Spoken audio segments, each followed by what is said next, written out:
Audio Jungle.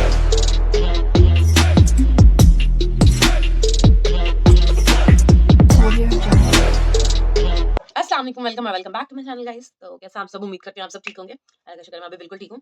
तो आज का स्टोरी टाइम वीडियो आप लोगों ने थंबनेल से देख ही लिया होगा, टाइटल से पढ़ ही लिया होगा कि किस चीज़ पे है। तो हाँ, मैं फेंक नहीं रही हूँ, मैं सच में एक बार किडनैप हो गई थी। तो उसी की मैं स्टोरी बताऊंगी और मेरे को एक रील शूट करना है, तो उसके लिए मैं तैयार भी हो जाऊंगी और साथ के साथ मैं बना भी लूंगी, क्योंकि आजकल मैंने ट्रेंड पे देखा है कि लोग तैयार होते होते स्टोरी सुनाते हैं, तो मैं भी वही ट्राई करने की कोशिश कर रही हूँ। तो चला शुरू करते हैं। गाइस मैं एक बात बता दूं, ये जो मेरे साथ आसपास के लोग हैं ये सोए नहीं है, इसलिए इनका शोर शराबा पीछे से बजता रहने वाला है। और ये पट पटा सा लग रहा है कोई पान मार। ये मेरे को वीडियो नहीं बनाने दे रही। तो गाइस कहानी की शुरुआत कैसे होती है कि मैं थी 2 या 3 साल के आसपास की बच्ची, नन्ही मुन्नी सी, ठीक है। तो यार ये मुझे ऑकवर्ड कर रही है। अर्जु मैं इसे बजा दूंगी, मैं बता रही हूँ मैं स्टोरी। भाई मच्छर हो रहा है यहाँ कैमरे में। तो चलो स्टार्ट करते हैं अपनी कहानी। तो कहानी की शुरुआत होती है, मैं सब पहले आपको बेसिक बेसिक सी इन्फॉर्मेशन दे देती हूँ। तो उस टाइम पे थी मैं 2 से 3 साल के बीच की, मतलब 2.5 साल के आसपास मान लो। तो 2.5 साल के आसपास की थी मैं, ठीक है। जून जुलाई का टाइम था और हम रहते थे अबुल फजल में, मेरी पूरी फैमिली रेंटेड घर पे रहती थी, ठीक है। वहीं पे मेरी नानी का भी घर, मतलब हमारा ना ऐसे फ्लैट था, आमने सामने फ्लैट था। तो हम वहाँ पे सब साथ में रहते थे। तो वहाँ पे हम जब सब साथ में रहते थे, मतलब आमने सामने। तो मुझे याद है कि एक बारी ना मैंने ब्लैक कलर की फ्रॉक पहनी हुई थी, मतलब जिस टाइम का ये इंसिडेंस है उस टाइम पे मैंने ब्लैक कलर की फ्रॉक पहनी थी। क्यों मुझे याद नहीं है, मैंने बेसिकली तब का फोटो देखा और मम्मी बताती थी कि यही फ्रॉक पहनी हुई थी जब तो खोई थी। खोई गई थी जबकि मुझे एक इंसान ने उठा के ले गया था। तो कैसे लेके गया था वो मैं बताती हूँ। तो हमारा मेरा घर और नानी का घर आमने सामने था। तो हमारा क्या सीन था, उन मतलब नानी के यहाँ भी और बच्चे और हम लोग सब खेलते थे आपस में, और मेरी बहनें बड़ी। तो एक दिन हम सब खेलने के लिए नानी के घर गए हुए थे। तो फिर एकदम से अपी आती है, और मेरी मम्मी भी नानी के घर पे थी, ठीक है। तो मेरी अपी आती है और फिर कहती है कि मम्मी तिमी ने ऐसा बाथरूम कर दिया है, पौची पौची करी है उसने, ठीक है। तो फिर मेरी मम्मी मेरे को घर लेके गई, सामने ही था वो था घर एकदम, मतलब सामने सामने एक फ्लैट में जो 2 घर होते हैं आमने सामने वैसा। तो मेरी मम्मी मेरे को लेके गई और फिर मेरे को साफ वाफ करने के लिए। तो उन्होंने मुझे साफ वाफ किया और फिर उन्होंने मुझको बाहर छोड़ दिया, साफ वाफ करने के बाद कि अब तुम जाओ बाहर। उनको लगा कि मैं नानी के घर चली जाऊंगी। अब मैं 2 ढाई साल की थी, तो मतलब इक्वल्स टू कि मैं बेवकूफ थी, ठीक है। तो किसी को भी नहीं पता था कि मैं खो जाऊंगी। अब मैं पहले ही बता दूं आपको कि मेरा जो स्पंज है ना वो खो गया है, मेकअप वाला जो स्पंज होता है। तो ये मैं कॉटन पैड से लगा रही हूँ फाउंडेशन, ठीक है। तो कोई इसको माइंड नहीं करेगा, ठीक है। और कर भी लोगे तो मुझे क्या जा रहा है, ठीक है, सॉरी मेरा क्या जा रहा है। तो फिर क्या हुआ, मम्मी ने मेरे को ऐसे साफ-वाफ कराया, कपड़े-वपड़े पहनाए, फिर मम्मी ने वही मेरे को ब्लैक वाली फ्रॉक पहनाई, क्योंकि मम्मी कहती थी मेरी उस टाइम पे ना वो फेवरेट फ्रॉक थी, मेरे को बहुत पसंद थी। ऐसे कपड़े होते हैं ना कुछ-कुछ जो पसंद हो जाते हैं, वो। वैसे मुझे अभी भी जैसे सारे कपड़े पसंद है, वैसे उस टाइम पे भी मुझे ज़्यादातर सारे कपड़े पसंद थे अपने, ठीक है। मम्मी ने मेरे को तैयार करके बाहर छोड़ दिया। बाहर क्या छोड़ दिया, मतलब मम्मी साफ-सफाई करने चली गई और मैं मतलब ऐसा मुझे घर के बाहर छोड़ दिया, ठीक है। फ्लैट के बाहर। तो मम्मी को लगा कि मैं सामने से उतर के नानी के घर चली जाऊँगी, जहाँ सारे बच्चे थे। तो मैं इतनी ज़्यादा दिमागदार थी, इतनी ज़्यादा कि मैं उतर के चली गई नीचे, ठीक है। और देखो, मैं कोई अपनी तारीफ़ नहीं कर रही, लेकिन मैं बचपन में बहुत खूबसूरत थी। खूबसूरत क्या, मैं बहुत क्यूट सी थी। मेरा फ़ोटो मिलेगा मेरे को, ढूँढूँगी मैं, अगर मिलेगा तो मैं यहाँ पे लगा दूँगी, ठीक है। तो वो ना मैं बहुत ही गोल-मटोल सी, गोरी-गोरी सी, छोटी-सी गोल-मटोल टाइप ऐसी थी। तो प्यारी तो थी मैं बचपन में, ठीक है। अभी नहीं हूँ लेकिन पहले थी। तो क्या होता है कि मैं नीचे उतर गई। अब नीचे उतरी मैं, वहाँ पे रहते हुए हमें ज़्यादा टाइम नहीं हुआ था, 1.5-2 साल हुए थे। तो वहाँ के कुछ लोग हमें जानते थे नीचे। तो कुछ लोगों ने मुझे देखा जाते हुए। देखा क्या, बेसिकली मैं जीने के नीचे जाके पार्किंग में खड़ी हो गई थी, ठीक है। और उसके बाद मम्मी निकलती हैं, मम्मी जैसे कहानी सुनाती है मैं उस टाइप से कहानी सुना रही हूँ, ठीक है। मम्मी निकलती हैं, तो मम्मी ने देखा कि मैं बाहर नहीं हूँ और मम्मी हो गई शॉक। तो मम्मी को लगा कि मैं चली गई हूँ नानी के घर पे। अब जब नानी के घर तो सामने ही था, तो मेरी मम्मी गई नानी के घर पे पूछने के लिए कि तीमी कहाँ पे है? तो अब वहाँ पे भी मैं नहीं थी। तो फिर कुछ वो सब ढूँढने लगे मेरे को कि मैं कहाँ गई, कहाँ गई? मम्मी कह रही कि मैंने तो अभी साफ करके उसको यहीं भेजा था, लेकिन मैं तो वहाँ पहुँची नहीं। तो फिर क्या हुआ कि अ, वो लोग मुझे ढूँढने लगे। मम्मी मेरे को ढूँढ रही थी और पहले उनको लगा कि मैं यहीं आस-पास में होंगी होंगी, लेकिन मैं आस-पास में नहीं थी। फिर मेरे को बहुत ढूँढा, फिर जब सबको लगा कि ये केस हो गया थोड़ा-सा सीरियस, क्योंकि मैं तो मिल ही नहीं रही थी। तो फिर मेरे मामा वगैरह सब ढूँढने लगे मेरे को और फिर ढूँढते-ढूँढते पहले इधर-उधर ढूँढा, नहीं मिली, फिर लोगों के घर जाके पूछा, नहीं मिली, फिर फ़ोटोज़-वोटोज़ दिखाई। ओह यार! ये तो बहुत गलती हो गया है। साथ जो है ना, इनके पास कोई काम-धंधा नहीं है, ये मेरे को वीडियो बनाते हुए देख रही हैं। ऐसे करना चाहिए था।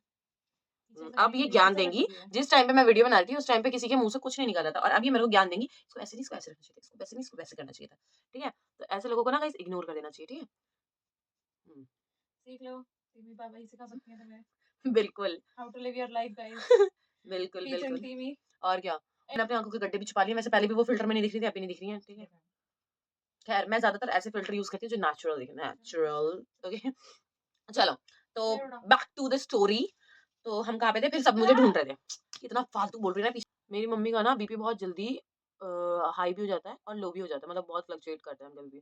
तो वैसे ही मैं नहीं मिल रही थी तो मम्मी का बीपी हाई और लो हो रहा था, ठीक है? तो अब मैं ज़ाहिर-सी बात है यार, किसी का बच्चा नहीं मिलेगा तो ऐसे होगा ही। और मेरी मम्मी धाड़े मार-मार के रो रही थी क्योंकि मेरी मम्मी एज़ अ सबसे छोटा चाइल्ड, मेरी मम्मी मेरे को बहुत प्यार करती थी, अब नहीं करती हैं। पहले ही करती थी मेरी मम्मी मेरे को प्यार, अब बिल्कुल भी नहीं करती। अब सिर्फ़ मेरी बड़ी बहनों को प्यार मिलता है और किसी को भी नहीं। और वो लोग कहते हैं कि मिडल चाइल्ड को प्यार नहीं मिलता, मिडल चाइल्ड को प्यार नहीं मिलता, और मेरे घर में बिल्कुल ऑपोज़िट केस है। मेरे घर में ऐसा केस है कि सिर्फ़ मिडल चाइल्ड ही प्यार बटोरता है। आह यार! चलो मैं पहले लाइनर लगा के फिर मिलती हूँ, आगे की स्टोरी फिर बताती हूँ। लाइनर थोड़ा बहुत तो ठीक ही है बट इतना भी ठीक नहीं है और मुझे ऐसा क्यों लग रहा है कि मेरी आँख के अंदर चला गया है। बाप रे! बहुत दुख रहा है, जलन हो रही है। हाँ, मेरी आँख में ही चला गया यार। अभी आँख में जाके काला हो जाएगा। ख़ैर हाँ, बैक टू द स्टोरी।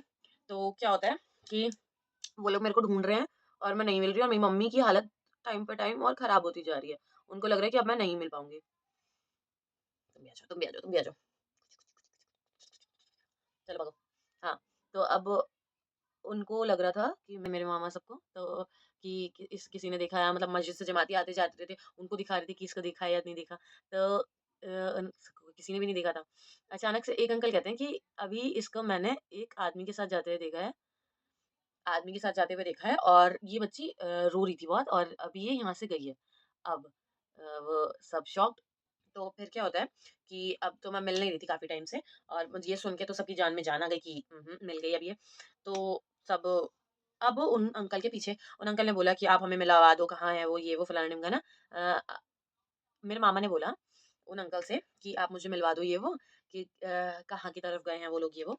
तो अब वो अंकल भी बड़े भले मानस थे कि वो मेरे मामू को ले गए कि ठीक है, मैं ले चलता हूँ आपको। वो ना घर से बहुत दूर ले गया था। तो पहले मेरे मामा ने मम्मी को बुलाया कि आ जाइए और क्या कहते हैं, मिल गई है वो। और ऐसे क्योंकि बच्चे क्या करते हैं, मम्मी को देख के पहचानते हैं। तो इस वजह से मैंने बुला रहे थे सब कि आ जाइए और अभी जाना है वहाँ पे ये है ये वो, कहाँ पे है? तो आप आ जाइए, हम चलते हैं। तो मम्मी आई, तो अब उनके पीछे-पीछे गए तो वो काफ़ी दूर ले गया था, पता करते-करते कि कहाँ देखा, किसने देखा? ऐसे करते-करते वो काफ़ी दूर ले गया था अपने घर के पास से, बहुत दूर। तो अब मुझे एग्ज़ैक्ट नहीं पता कहाँ लेके गया था। फिर क्या होता है, अब वहाँ जाके शुरू होती है असली कहानी। वो एक दुकान टाइप का घर था और जैसे गेट खुला तो अंदर जाके मैं एक खटिए पे सोई गई थी। मैं किसी और के घर जाके सो गई थी। लिटरली मैं इतनी बेशर्म कि चलो कोई मुझे लेके गया तो रोऊँ चिल्लाऊँ नहीं। रोई चिल्लाई मैं स्टार्टिंग में, उसके बाद मैंने सोचा कि चलो कोई बात नहीं, यही अब मेरी किस्मत है, सो जाती हूँ। छोटी-सी थी मैं, नहीं, लेकिन ऐसा कुछ नहीं था। तो मैं सो गई। अब मैं सो के उठी, मुझे कुछ भी याद नहीं है उस टाइम का, ठीक है? क्योंकि मैं काफ़ी छोटी थी। तो अब मम्मी ये लोग आते हैं और मम्मी बता रही थी कि ऐसे दुकान टाइप की एक घर था और वहाँ पे एक बूढ़ा-सा आदमी, बूढ़ा-सा नहीं, एजेड था, काफ़ी ऐज का था। वो ऐसे मेरे पास बैठा हुआ था और मैं सो रही थी। तो वो आया। अब वहाँ पे शुरू होती है असली कहानी। वो कहता है कि आप कौन हैं? तो वो बोलती है कि ये मेरी मम्मी बोलती हैं कि ये मेरी बेटी है। तो वो बिल्कुल इनकार कर देते थे। कहता है ये मेरी बेटी है। और मम्मी कहेंगी कि कैसे हो सकता है? ऐसा हो ही नहीं सकता। फिर अब वो बंदा मानने को तैयार नहीं कि मतलब कि ये मेरी मम्मी, मैं मम्मी की बेटी हूँ, और उनको ये लग रहा था कि वो ऐसा दिखा रहे थे कि मैं उनकी बेटी हूँ। अब बहुत बहस हुई, बहुत हुआ। इतने में मैं उठ गई। मैं उठ गई। फिर मैंने आज तक अपनी ज़िंदगी में कोई वफ़ादारी वाला काम नहीं किया है मम्मी के साथ, लेकिन मैंने वहाँ पे किया। मैंने वहाँ एक झटके में सारी वफ़ादारी निकाल दी। मैंने बोला, "मम्मी।" मैं मम्मी को देख के बिल्कुल ऐसी हो गई, "मम्मी।" और फिर वो देने को फिर भी तैयार नहीं थे मुझे, ठीक है? तो मेरे जो मामा वग़ैरह थे, उन्होंने बोल दिया कि अब मतलब पुलिस में कंप्लेंट कर देंगे अगर आपने बच्ची नहीं दी तो। अब वो जो अंकल थे, वो डर गए कि मतलब अब तो पुलिस-वुलिस आएगी, तो इस टाइप से, तो उनको डर लग गया था। तो वो उन्होंने क्या किया, उन्होंने मुझको वापस कर दिया।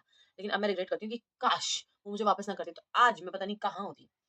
कहाँ मतलब कहाँ होती। फिर मेरे साथ क्या सीन होता कि उन अंकल के घर वाले होते, मैं एक काम वाली टाइप होती, फिर पहले मैं 2 केसेस हो सकते थे, या तो मुझे काम वाली बना के रखते, या तो मुझे एकदम प्रिंसेस बना के रखते, और कुछ टाइम बाद पता चलता कि ओह माय गॉड! ये तो मेरे पापा नहीं है, ओह माय गॉड! ओह हो! और फिर मेरे साथ धोखा हुआ है, मैं किसी और की बच्ची हूँ। फिर मैं इनडायरेक्टली जैसे इंडियन सीरियल में होता है कि बहुत घुमा-फिरा के मैं अपनी मम्मी के पास आ ही जाती हूँ, वैसे ही मैं घुमा-फिरा के मम्मी के पास आ जाती हूँ। और फिर मुझे ऐसा हो जाता है कि नहीं, अब मुझे अपने वही वाले पापा के पास जाना है, जिन्होंने मुझे पाला है। वो अलग स्टोरी होता। लेकिन, लेकिन क्या हुआ? मैं अपनी मम्मी को दोबारा मिल गई और फिर हमारी घिसी-पिटी ज़िंदगी स्टार्ट हो गई। तो यही था, वो अंकल मुझे वहीं घर के पास से उठा के लेके गए थे। उन अंकल ने एक्सेप्ट किया इस चीज़ को कि वो अंकल, जैसे मैं ज़ीने से नीचे उतरी थी, तो अंकल ने देखा कि मैं अकेली हूँ, और उन्होंने मुझे वहाँ से उठा लिया। क्योंकि वो ऐसा कह रहे थे कि उनके बच्चे नहीं थे, तो मेबी उनको कुछ बच्चे वाला वाइब आ रहा था मेरे से, तो उन्होंने मेरे को उठाया और वो अपने घर ले गए थे। वो सुबह ही ले गए थे, मतलब जब मैं खोई थी उसी टाइम पे ले गए थे, और काफ़ी टाइम तक उन्होंने मुझे अपने पास रखा। ख़ैर, तो यही था आज का छोटा-सा स्टोरी। मैंने ज़्यादा लंबा वीडियो नहीं खींचा लास्ट स्टोरी की तरह, काफ़ी ज़्यादा लंबी क्योंकि वो काफ़ी ज़्यादा लंबा वीडियो हो गया था, तो इस बार मैंने थोड़ा छोटा करके ही सुनाया है, शॉर्ट स्टोरी। तो और नेक्स्ट स्टोरी किस पे चाहिए? मैंने एक पोल डाला है, उस पे रिप्लाई कर देना, कॉलेज स्टोरी चाहिए या दोबारा बेस्ट फ्रेंड पे चाहिए, तो उसको वो कर देना, मेरे को रिप्लाई कर देना, पोल पे डाल देना, और मिलते हैं नेक्स्ट वीडियो में नेक्स्ट स्टोरी के साथ। तो चलो बाय। Love you, bye.